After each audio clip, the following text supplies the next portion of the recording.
Hoje nosso estudo bíblico será em Mateus, capítulo 16. O discípulo de Jesus deve levar a sua cruz.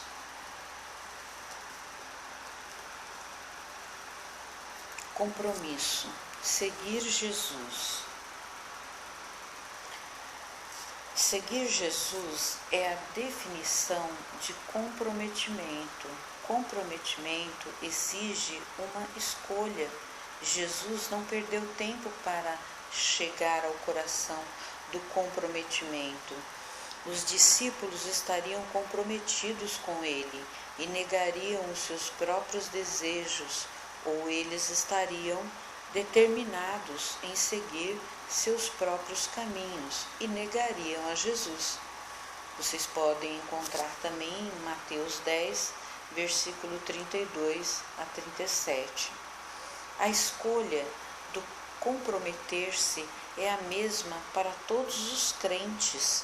Ou negamos a nós mesmos, ou negamos a Ele. Seguimos o caminho de Cristo ou perseguimos o nosso próprio caminho.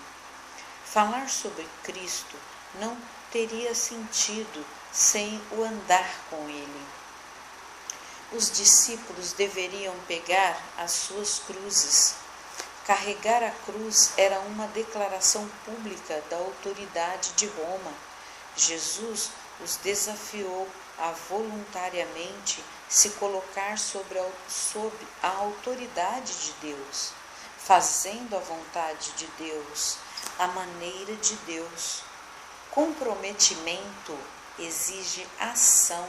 Ele não pode ser separado da responsabilidade. O comprometimento estende-se além do nosso relacionamento com o Pai Celeste para outras áreas da vida. As palavras de lealdade de Ruth para Noemi não falaram tão alto quanto as suas ações. Ela deixou sua família e terra natal para retornar com Noemi a Belém. Vocês podem ler isso em Ruth, capítulo 1, versículo 16 a 17. O comprometimento definitivamente limita escolhas porque é exclusivo. Por exemplo, num comprometimento matrimonial, o plano de Deus é que uma mulher e um homem se comprometam um com o outro, exclusiva e permanentemente. Mateus 19, 5, 6. Jesus demonstrou no jardim do Getsêmani que a vontade do Pai sempre tem precedência sobre a sua. No dia seguinte, ele apanhou sua cruz, demonstrando que queria fazer a vontade do Pai, da maneira do Pai. Comprometimento constrói fé e desenvolve o caráter. É uma disciplina espiritual. É um projeto de uma vida toda que requer tempo, trabalho e determinação. Mateus 16, 24.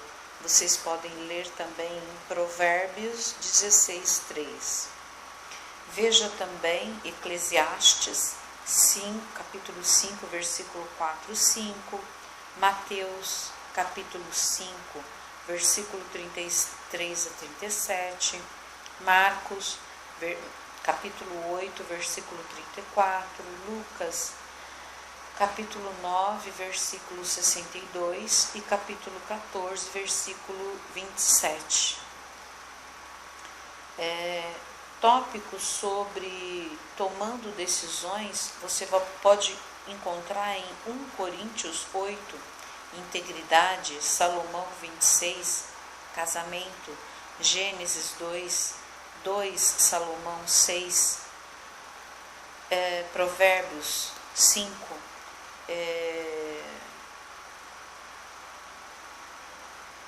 Jó 2 Coríntios 13, Hebreus 13, salvação em Efésios 2, votos, números 32, retrato de Ruth 2. Então, aí está a referência para que vocês possam procurar sobre compromisso em seguir Jesus. O discípulo de Jesus deve levar a sua cruz. Marcos 8, 34, 9, 1 e Lucas 9, 23, 27. Então disse Jesus aos seus discípulos: se alguém quiser vir após mim, renuncie-se a si mesmo, tome sobre si sua cruz e siga-me. Porque aquele que quiser salvar a sua vida, perdê-la-á, e quem perder a sua vida por amor de mim, achá-la-á. Mateus 10, 39, Lucas 17, 33, Jó 12, 25, ou alma. Pois que aproveita ao homem ganhar o mundo inteiro se perder a sua alma? Ou que dará ao homem em recompensa da sua alma? Porque o Filho do Homem virá na glória de seu Pai com os seus anjos e então dará a cada um segundo as suas obras? Mateus 25, 31 e Salomão 62, 12. Em verdade vos digo que alguns há dos que aqui estão que não provarão a morte até que vejam vir o Filho do Homem no seu reino.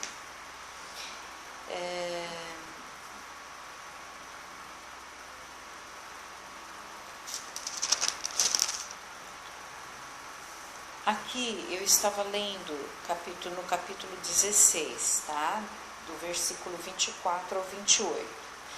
Então, do versículo 22 ao 23, Pedro estava involuntariamente fazendo o mesmo que Satanás havia tentado fazer na tentação do deserto: convencer Jesus a agir por conta própria, independentemente do Pai.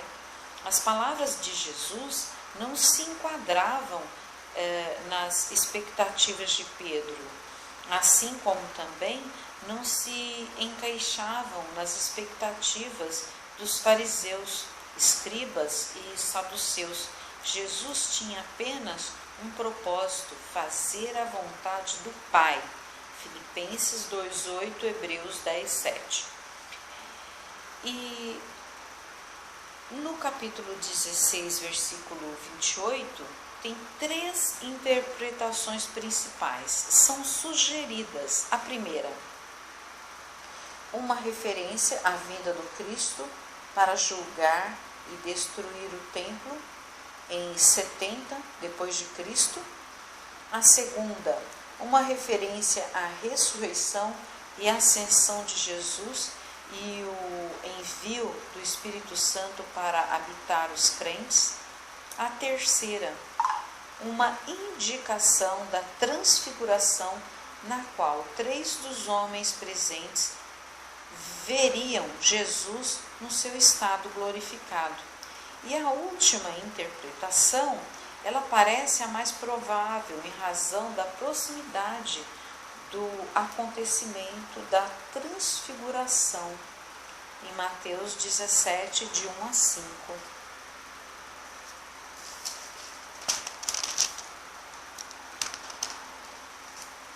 É bastante complexo o capítulo 16, temos que ler, reler, com muita paciência, muita dedicação, para podermos entender direitinho o que Jesus estava dizendo, porque ele fala muito de comprometimento. Então esse comprometimento é com Jesus, é com os ensinamentos dele, é com o amor ao próximo, é com o ensinar ao outro, porque a Bíblia não caiu aqui nas nossas mãos no século no ano de 2017. Não. Essa Bíblia foi escrita em torno do 200 e pouco, 300 anos depois da morte de Cristo, né?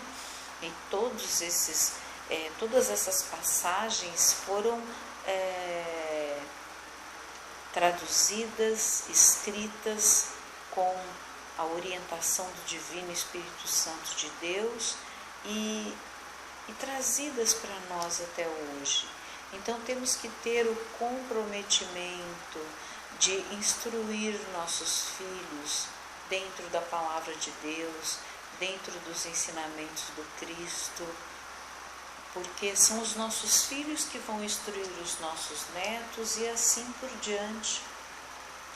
Isso também é educar, porque educação, gente, não se faz só na escola, através dos professores. Educação começa no berço, com os pais e seus filhos. E para educar os nossos filhos, netos e as nossas gerações futuras, temos que unir, temos que educar em casa, receber o auxílio dos professores na escola e receber o auxílio da palavra de Deus, do que os profetas escreveram aqui, tanto antes de Cristo quanto depois de Cristo. Porque Jesus era judeu e quando ele tinha seus 11, 12 anos, ele já tinha noção do que havia ficado escrito para que ele pudesse dar continuidade ao trabalho que ele veio fazer aqui na Terra, né? Jesus veio para nos trazer, nos ensinar a amar, ensinar a respeitar um ao outro, ensinar a respeitar a mulher, que até então era tida como apenas um objeto, nada mais. É isso, meus irmãos. Vamos ficando por aqui.